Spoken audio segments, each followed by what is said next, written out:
Salut, c'est MDR, votre rendez-vous avec les comédies françaises. Un podcast de Séance Radio, la web radio du cinéma.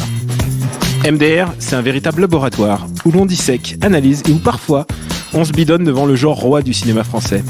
Aujourd'hui, on va se pencher sur l'ascension de Ludovic Bernard avec Ahmed Silla, Alès Belaïdi et Kevin Razi. Et avec moi autour de la table, j'ai deux montagnards, Virginie Adan, bonjour. Bonjour. Et Hugo Alexandre. Bonjour Daniel. Bienvenue en Seine-Saint-Denis, au pays du béton et du chômage.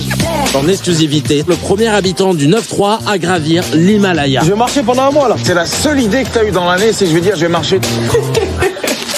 Maman, je vais pas partir avec des bonbons. Depuis quand tu discutes avec ta mère, toi ? C'est une histoire vraie, paraît-il, une adaptation d'un bouquin, l'histoire d'un jeune de banlieue qui, par amour, va escalader l'Himalaya. Et j'aime entendre dire que c'est un peu le énième feel-good movie de la saison. Qu'est-ce qui se passe ? Les comédies romantiques ont disparu et on nous a rajouté des feel-good movies avec plein de bons sentiments. Est-ce que ça t'a touché, Virginie ? Oui, moyennement en fait. Je pensais que ça me toucherait un petit peu plus que ça. Alors, pour ce qui résume le plus, en fait, ce qui m'a posé problème dans le film, c'est quand j'ai regardé un peu les critiques qui avaient pu être faites dessus. Alors déjà, j'avais vu que ça avait eu le Grand Prix à l'Alpe d'Huez, ouais. Mais donc je m'étais dit, ça sera peut-être pas si mal après tout. Et en fait, je suis tombée sur la critique, je crois, de Marie-Claire, un truc comme ça. Donc déjà, ça, voilà, critique de Marie-Claire qui nous dit, ce qui est vraiment bien dans ce film, c'est qu'il est authentique.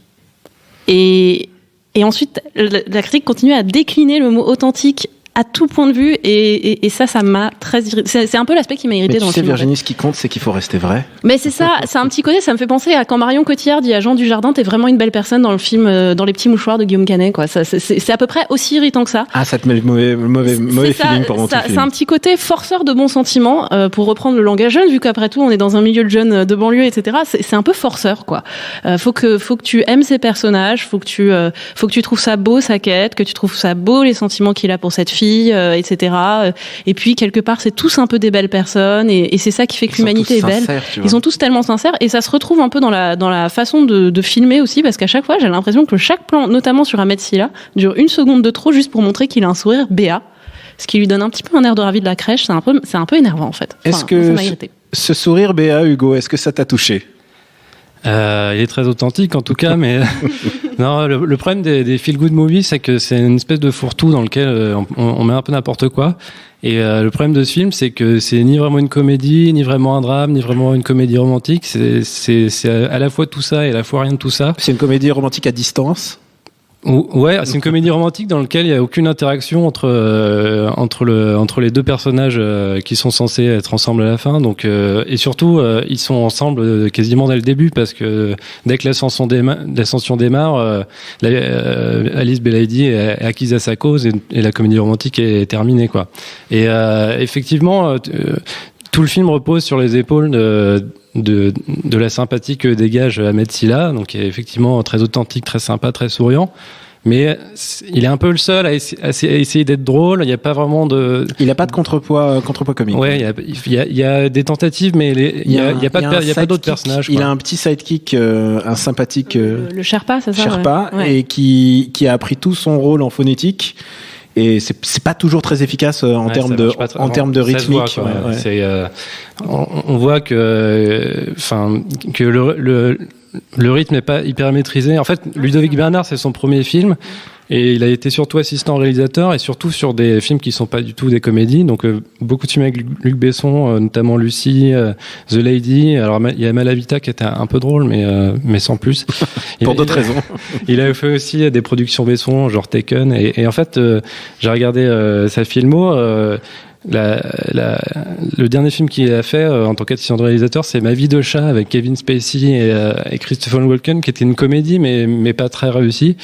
Donc je pense qu'il a pas vraiment le sens du rythme de comédie, et ça se ressent vachement, surtout qu'il y a pas beaucoup à part l'ascension, il se passe pas grand chose, et quand il y a des tentatives de montrer autre chose, ça marche pas non plus. Je pense notamment à quand on revient à Paris, qu'on voit en fait il est la haie d'honneur à la fin, tu veux dire? Ouais, par exemple. C'est tellement mal tourné. Il est sponsorisé par une chaîne de radio qui le suit tous les jours, et il y a des espèces de tentatives de faire des vannes, de faire de ces animateurs radio des gens un petit peu peu drôle cool, et tout, mais cool. C'est un youtubeur, Kevin Razi, qui maintenant un peu host-télé. Déjà dans la bande-annonce qu'on vient d'entendre, on sent qu'il est pas hyper à l'aise dans ce rôle-là, et enfin, je trouve que c'est jamais très drôle, et ça marche pas très bien, quoi. Ça joue aussi sur le fait, enfin, le côté feel good en fait tue le côté comique, quoi, parce que en fait, il y a aussi cette espèce de sous-texte sur la banlieue qui est quand même hyper présent. On essaye de faire un peu revivre la France de 1998, Black Blamber, etc. C'est hyper présent, donc c'est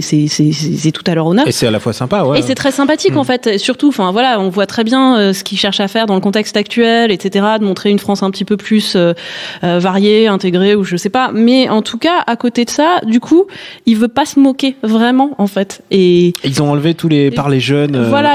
Ils veulent être tendres, mais donc du coup, au détriment de la moquerie qui pourrait redonner du rythme comique. Et c'est vrai que bon, il y a un vrai problème de rythme. Et même quand ils essayent de créer du suspense, notamment dans cette chaîne de radio, ah là là, on n'a plus de nouvelles de lui, sauf que comme on sait qu'il va bien, en tant que spectateur, on sait qu'il va très bien, ça foire complètement, quoi. J'ai un gros problème avec ce film, et je vous parle en tant que randonneur, en tant que mec qui a fait de la montagne. Le truc extraordinaire, et c'était un peu le pitch du film, c'est quand même quelqu'un qui n'a pas d'expérience. Et je cite le réalisateur qui dit: mais quelle magnifique image que l'accomplissement d'un acte de bravoure totalement gratuit par amour. Et c'est un mec qui va en montagne quand même. Gravir l'Everest est extrêmement dangereux. Il y a des gens qui meurent encore pas chaque année, mais très régulièrement encore en mourant dans l'Everest. C'est quelque chose qui coûte très très cher. C'est un truc qui est complètement évacué, alors que un voyage dans l'Everest, c'est plutôt 40 000 euros, 50 000 euros. Enfin, c'est vraiment beaucoup d'argent. Et lui, il part sans entraînement. Et je trouve ça ça fait très petit con, en fait. Mais t'as rien le droit de dire, c'est une histoire vraie, d'accord? Mais ouais, le problème, c'est que je me fiche complètement de l'histoire vraie, en fait, à la rigueur. C'est que, genre, limite, en fait, ça déboute toute possibilité de critiquer ça, parce que, en fait, il te pose d'entrée de jeu. C'est aussi ça qui m'énerve dans le côté adapté d'une histoire vraie. C'est genre, ça te déboute toute possibilité de pouvoir dire, mais en fait, là, il y a un truc qui marche pas, quoi. C'est ça que je sais absolument pas j'ai pas lu le bouquin et tout, et à la rigueur, on s'en fiche. L'important, c'est ce qui reste du film. C'est que ce mec-là, il gravit, il va au palier à premier 2000 mètres, ensuite il va jusqu'à 4 mètres, il fait que se plaindre, et je peux pas imaginer que la comédie, le seul ressort comique, et pourtant c'est ce qu'il y a dans le film, c'est un mec qui se plaint et qui fait oh là là, eux ils portent beaucoup, oh là là, moi je suis fatigué, oh là là, je veux faire la pause et tout ça, alors qu'il a un mec, quand même, son Sherpa et surtout son guide, qui est vraiment, pour l'occurrence, il est vraiment très bien incarné, quoi, qui supporte ce mec. Ce mec est pas intéressant. Le mec est pas. Ouais, en fait, il est insupportable. Il y a un gros problème de construction du film. En fait, il y a pas de dramaturgie dans le film. C'est-à-dire qu'il faudrait que le personnage qui a un crescendo dans la tension, ou au moins qu'il y ait une rédemption et qu'ils se disent ah c'est ça escalader, je vais essayer d'y réussir. Ouais, souvent dans ce genre de film, un quart d'heure avant la fin, tout est perdu, limite le gars est quasiment mort, et au final il se produit un truc qui fait que finalement il arrive à accéder à ce qu'il voulait faire. Et il y a un peu ça, mais c'est jamais très marqué, et du coup on sait jamais trop bien où on est dans le film, et effectivement il y a un problème de réalisme, c'est-à-dire qu'il est à 8000 mètres, il enlève ses gants, il y a aucun problème, et en fait alors il y a un truc, c'est que ça n'a pas été tourné sur l'Everest, ça a été tourné dans les massifs des Alpes, et en fait ils ont des scènes, tu vois clairement que c'est là on est sur l'Himalaya, genre à 4000 mètres, et puis tout d'un coup les phases où ils traversent un ravin, tout ça a été fait tranquillou, quoi. Même si ça se trouve c'est dur de filmer là-haut, hein, même aux Alpes. Cela dit, pendant une bonne heure de film, voire quasiment tout le film, moi j'arrive à croire que je suis dans l'Everest, et je trouve que les images sont assez belles. Il y a des beaux travelling circulaires. Justement, on voit que le mec ils se sont posé la question de comment bien filmer. Mais le problème, c'est que il y a un problème d'écriture, et surtout c'est jamais drôle, alors que c'est vendu comme une comédie. Et il a eu un prix à l'Alpe d'Huez. Alors je sais pas s'il y a un prix qu'il a eu. Non, il a le prix du meilleur film à l'Alpe d'Huez. Et c'est ça qui m'ennuie. Le Grand Prix. Grand Prix. Et c'est ça qui m'ennuie, c'est que ce film, le mec est quand même assez antipathique. Il fait ça par amour, mais et ça, j'insiste, c'est que quand tu fais une randonnée et que tu as un guide en plus avec toi et que tu es un compagnon de cordée, tu es autant tributaire que dépendant que responsable. C'est-à-dire que si tu y vas sans entraînement, sans préparation, tu mets en danger la vie des autres. Et clairement, le mec, là, en marchant comme ça, comme un guignol, il met en danger la vie des autres. Et j'ai du mal à encadrer ça. J'ai du mal à encadrer cette espèce d'égoïsme qui fait qu'il est là-bas et ça coûte une blinde et il se plaint en plus. En fait, ce serait pas gênant dans une comédie, parce que on se serait attaché au personnage et en fait tout ce qui est autour du personnage on l'oublierait un peu. C'est comme j'ai l'impression de citer à chaque épisode la chèvre, mais dans Pierre Richard, mais tu fais bien. il fout la merde partout où il passe dans la chèvre, mais on s'en fout parce que on se pose même plus la question de ce qui est vraisemblable ou pas, parce que l'écriture est telle que notre cerveau ne se pose pas la question de ce qui est vraisemblable. Et comme tu parce qu'on te raconte une histoire et que t'es là pour un peu caricaturer des choses, etc., pour créer un effet comique. Alors que là, on cherche pas à créer un effet comique, on cherche à te vendre un personnage réaliste et attachant et charmant. Et comme disait Virginie, effectivement, on n'a pas le choix parce qu'il est sympa et il sourit de manière très agréable. Je vois sur ton CV que t'as fait le Mont Blanc. Ah mais c'est quand même balèze le Mont Blanc. Déconne ou quoi? Ah, Tim, il l'a fait avec sa sœur la dernière fois en classe verte. Ah ouais? En plus, il faisait beau. Kilimanjaro. Dans la face nord. Un peu toutes les faces. Mon boulot, c'est de vous emmener en haut. Sérieux, jamais on s'arrête là. Si on attend encore 50 ans, il y aura peut-être un téléphérique pour aller jusqu'en haut. Ça va, je plaisante. Ça va, je plaisante. Il y a quand même un personnage qui est récurrent dans les comédies françaises, plutôt une actrice. C'est quand même Alice Belaïdi, qui est absolument craquante. Je veux dire, je pense que c'est une actrice formidable. Elle a eu un prix pour le prochain Audrey Dana. Je me demande ce que ça vaut, mais rien que pour Alice Belaïdi, je suis prêt à voir des films maintenant. Je pense que c'est une actrice formidable et malheureusement, on la voit toujours comme la petite amie à l'autre bout du fil. Dans Père-Fils Thérapie, sorti un peu plus tôt il y a quelques semaines, elle joue aussi la petite amie loin, celle qui te parle dans la radio et qui te donne des ordres. Elle a un tout petit rôle dans Un petit boulot.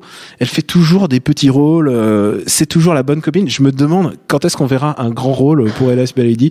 Est-ce que toi, elle te parle, Virginie? Ah bah moi pendant le film, franchement, gros girl crush sur Alice Belaïdi. Elle est vraiment, mais ouais, comme tu dis, exactement craquante. Parce que elle aussi, elle a beaucoup de plans assez resserrés sur son visage, donc son sourire, ses yeux, etc. Elle est vraiment sublime. Et je trouve qu'elle crève vraiment l'écran. Donc, Et on a l'impression qu'elle peut tout jouer. Genre, elle joue une caissière, elle peut jouer n'importe quoi. Est-ce que tu crois au potentiel d'Alice Belaïdi pour la comédie, ou là, ça y est, il faut qu'elle fasse son Tché au pantin, Hugo? Je suis d'accord que c'est une bonne actrice, et d'ailleurs, dans le film, on voit que, au moment où elle s'explique avec la mère de Ahmed Silla, tu la sens bouleversée. Enfin, elle a vraiment donné de sa personne. Elle a beaucoup d'intériorité et tout. Ouais, limite, j'avais les yeux qui piquaient, quoi. Alors que finalement, bon, les enjeux étaient pas tellement bien installés. Et on la voit beaucoup on la voit par petites touches dans le film, parce que je pense que Ludovic Bernard a essayé de créer une gradation dans le fait qu'elle s'attache à Ahmed Silla, mais en fait ça marche pas très bien, et du coup effectivement elle a pas un rôle à la mesure de son talent, je pense. Mais... C'est un peu le souci du film, c'est il est très compartimenté. Il y a l'expédition en elle-même, donc en plus plusieurs étapes d'expédition. Il y a le compartiment Alice Belaïdi et la famille d'Ahmed Silla qui à un moment se rencontrent. C'est le seul rencontre entre personnages quelque part. Et puis il y a aussi la partie radio qui est ce qu'elle est, j'ai envie de dire. Je dis. Bah la partie radio, ouais, ça fait un petit peu, ouais, c'est un petit peu une espèce de caricature 9.3. Un peu comme c'est un peu Génération, c'est une parodie de Génération, la radio. Ouais, voilà. Mais encore une fois, on se marre, mais on veut pas trop se moquer, parce que là encore, on veut faire passer avant tout un message positif et authentique. Donc malgré tout, ça tombe quand même un petit peu à plat, et enfin.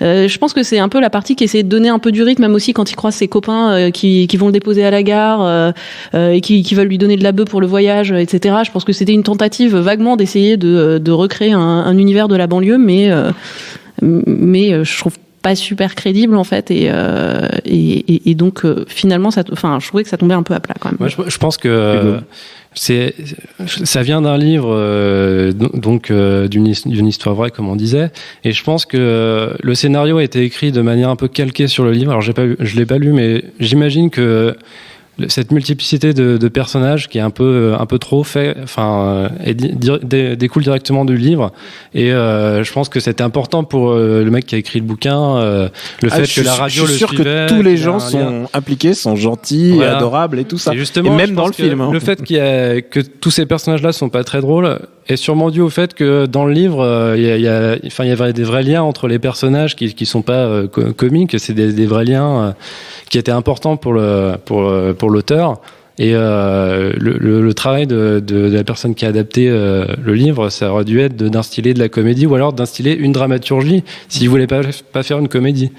Mais il faut faire des choix, quoi. Et avant qu'on passe à la notation pécuniaire, comme je sais que on aime bien à cette table, je tiens juste à rappeler que il n'y a aucun honneur à gravir une montagne sans aucune expérience. Si on le fait et qu'on s'en vante, c'est qu'on n'a rien compris au fait de grimper une montagne. Alors Hugo, combien tu mets à ce film ? Combien tu mets sur la table ? Allez, engage-toi. En fait, finalement, on a dit beaucoup de mal du film et finalement, c'est pas si mal que ça. Donc, je mettrais bien 3 € quand même parce que les images sont très belles. Je trouve Ahmed Tilla hyper sympathique en fait. Moi, il te fait craquer en fait. T'as un boy crush toi aussi. Son charme a marché sur moi et même si j'ai pas beaucoup ri, j'ai passé plutôt bon moment. Donc 3 €. Virginie. Alors, moi, encore une fois, j'ai payé ma place. Alors, j'ai le tarif étudiant, mais j'ai quand même payé ma place. Et un peu comme Hugo, je suis complètement d'accord. J'ai dit pas mal de mal de ce film, mais je regrette pas mes 6,50 € en fait. C'est un petit côté, c'est mon côté. J'aime bien être un peu genre néo-sincère ou un truc comme ça. C'est à ce côté, c'est feel good. C'est un petit côté, tu l'aimes pas, t'es cynique. C'est énervant pour cet aspect-là, mais en même temps, tu passes quand même pas un mauvais moment. C'est mignon et puis effectivement Ahmed Tilla, Alice Belaïdi, moi c'est Alice Belaïdi que j'ai aimé dans ce film donc voilà, je regrette pas mes 6,50 €. Moi, je vais vous dire, je suis partagé parce qu'à la fois, je trouve qu'on manque de feel good de movie de banlieue, en fait. J'adhère complètement au côté affirmative action, un petit côté. Oui, le côté Black Blamber, en fait. Represent le quartier, tout ça. Je trouve ça vraiment cool. Ouais. Et qu'il y ait des mecs du 9-3 qui s'y retrouvent et tout. Je trouve ça vraiment positif. Mais en même temps, le message global de je vais monter une montagne sans aucune forme d'expérience et moi, je peux pas m'empêcher de pas voir qu'ils mettent la vie des autres en danger. Et c'est à chaque plan, j'ai l'impression de voir ça. Le mec qui apprend littéralement à grimper au piolet à 4000 mètres. Je veux dire, c'est no way. Donc, moi, je déconseille l'ascension et même ça me laisse un petit goût assez désagréable que j'espère qu'il va être inversé par vos recommandations, n'est-ce pas, Hugo? Oui, alors moi, je vais recommander une comédie romantique réussie. Française qui est sortie en 2014 qui est une comédie de Clovis Cornillac contre toute attente qui s'appelle Un peu beaucoup aveuglément. Ah mais oui, oui, je vois très bien. Voilà, avec Mélanie Bernier, Philippe Duquesne et Manu Payet notamment. Et c'est lui qui l'a réalisé. C'est lui qui l'a réalisé, c'est son premier film je crois et j'avais été en fait peut-être que mon jugement est biaisé par le fait que je sais même pas pourquoi je suis allé voir ce truc et j'en attendais absolument rien et j'ai été agréablement surpris et en fait c'est une sorte d'adaptation de Tourner manège, c'est-à-dire que c'est deux personnages qui tombent amoureux alors qu'ils se sont jamais rencontrés, ils sont voisins et la paroi est très fine donc au départ ça se passe très mal comme dans toutes les comédies romantiques et ils finissent par apprendre à se connaître et il y avait beaucoup de rythme, c'était très bien écrit, très bien réalisé. Donc je trouve que c'est un début prometteur pour Clovis Cornillac et j'ai hâte de voir son suivant. Ah non, mais les haters vont détester, mais c'est vrai, Clovis Cornillac a réalisé une des bonnes comédies de cette année-là. Ouais. Virginie. Écoute, tu m'as fait tellement de peine avec tes remarques sur la randonnée faite correctement, enfonçage de porte ouverte, puisque chaque pas est une planche, chaque planche est un pas. Je recommande Les Randonneurs, qui est sorti donc en 97 avec Benoît Poulvord qui donne des vrais conseils pour faire de la randonnée correctement dans le GR. Ah mais Benoît Poulvord qui donne des conseils de randonnée, j'y vais jour et nuit. Voilà. Eh ben écoutez, moi il faut que j'en fasse une. Alors je vais vous recommander Everest. Alors Everest n'est pas du tout une comédie, c'est un fameux désastre qui s'est produit sur l'Everest où presque toute une expédition est morte en montagne. Il y a Jason Clarke, vous savez le mec un peu chauve qui joue dans le reboot de la planète des singes, mais il y a aussi Jake Gyllenhaal, je sais que certains peuvent y être sensibles, oui, et Jake Gyllenhaal torse nu, je précise, et Josh Brolin. Et alors pourquoi je le recommande, c'est parce que c'est littéralement une comédie, puisque en fait il y a pas beaucoup d'Everest, en fait tout est en images de synthèse, tu n'y crois pas une seule seconde, et à la fin ça se termine littéralement en zombie walk où tu vois Josh Brolin qui avance en titubant avec des membres en moins sous la neige en images de synthèse. C'est à la fois pathétique et à se pisser de rire. Je pense que c'est vraiment les nanars blockbusters de ces années-là, de 2015. Vraiment, si vous avez envie de vous marrer un petit coup aux dépens du film, je pense que Everest est un bon choix. Merci à l'impétueux Jules à la technique. Pour nous retrouver, MDR, c'est sur iTunes et sur toutes vos applis dédiées au podcast et aussi sur SoundCloud parce qu'on accepte aussi SoundCloud. Donc, merci beaucoup de vous abonner et de laisser des commentaires et même d'en parler autour de vous parce que ça nous touche beaucoup et c'est comme ça qu'on fait vivre un podcast. La semaine prochaine, accrochez-vous, on a rendez-vous avec Crête Dingue de Danny Boone avec Danny Boone.